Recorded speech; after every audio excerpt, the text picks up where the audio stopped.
Hi guys, this is Unit 7, Lesson 1. Today we're going to talk about factoring using the greatest common factor and the difference of perfect squares. Let's take a look at our first example. We have 3 times x plus 2y. So we have a monomial multiplied by a binomial. And at the beginning of the year, we learned that we can expand this expression by using the distributive property and multiplying 3 times x to get 3x and 3 times 2y to get 6y. Now, today we're going to learn how to work backwards. That means I'm going to have to go from the expanded form back to the factored form. And this form is called the factored form because it has 2 factors. The monomial, which is 3 in this case, is the first factor. And this factor is multiplied by a second factor, which is a binomial. And in this case, it's x plus 2y.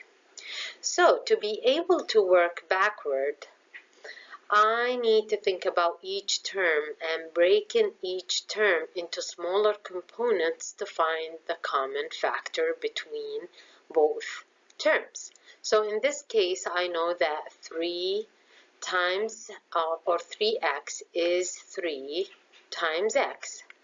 And I know that 6y, if I want to break that into smaller component, is going to be 2 times 3y. So both of these 2 terms have a common factor in between them. They both share 3. That's why I'm going to use this factor, or the greatest common factor in this case, to work backward. That means I'm going to take 3 out of both terms, which gonna make me end up with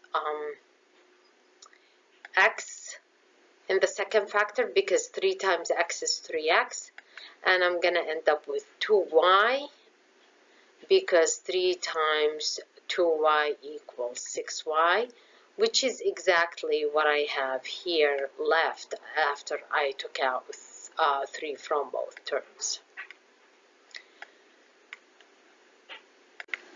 Let's take a look at the second example. We have 5x squared plus 10x. We know that 5x squared is 5 times x if we want to break this term down. And we know that 10 is 5 times 2 times x.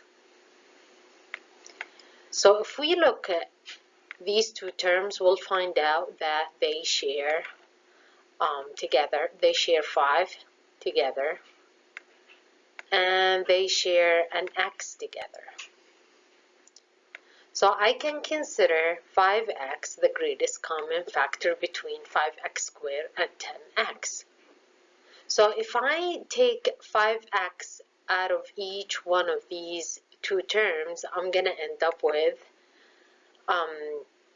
x, because 5x times x is 5x squared, and 2, because 5x times 2 is 10x, which is exactly what I have here left after I took out the 5x. Now let's take a look at this example. We have x squared minus 9. We know that x squared is x times x. And we know that 9 is 3 times 3. So as you notice here, these 2 terms in the binomial do not have any common factors. They do not share any factor. That's why in this case we're not going to be able to use GCF to factor this expression. But we can use a new method to be able to factor this binomial that has a specific condition. We know that x squared is a perfect square for x, and 9 is a perfect square for 9, and we have a subtraction sign in between. I can use DOPS, or the difference of perfect squares, to factor this expression by having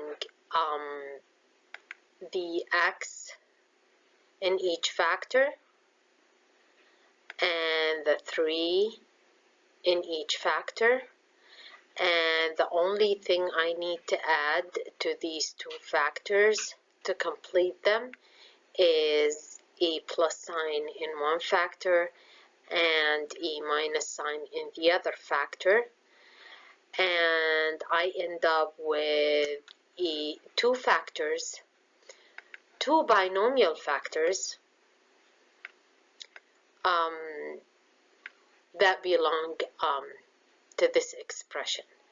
And the reason we're doing this is because at the beginning of the year we learned that to distribute, to expand this expression, we need to use double distribution, which means I'm going to have to multiply x times x to get x squared, then x times negative 3 to get negative 3x, 3 times x, and I get 3x, and then 3 times negative 3 to get negative 9. We also know that negative 3x and 3x are inverses and they cancel each other, which means the expanded form is going to end up to be x squared minus 9, which is exactly what we have as an expanded form. So when we have two perfect squares and a minus in between these two perfect squares, we can use DOPS to be able to factor the expression into two binomial expressions, or two binomial factors. Now let's take a look at this example. We have x squared minus 25. I know that x squared is x times x, and I know that 25 is 5 times 5. And again, I'm looking at these two terms, and I see that they don't share any factors. They don't have a common factor. That's why I'm not going to be able to use GCF to factor this expression. But at the same time, I know that x squared is a perfect square for x, 25 is a perfect square for 5, and I have a subtraction sign in between these two perfect squares, which means I'm going to be able to use DOPS. So to factor this expression, I end up with two binomial factors.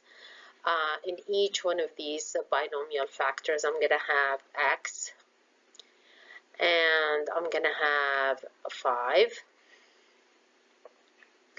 And the only thing left to do is to add the addition sign in one and the subtraction sign in the other in between these expressions, and I'm going to end up with two binomial factors for x squared minus 25. These two factors are also called conjugate pairs, and they are called conjugate pairs because they have the same exact expressions inside. Both have x, both have 5. The only difference between them is the sign in between these two expressions. And one we have addition, the other one we have subtraction. That's why these two factors are called conjugate pairs.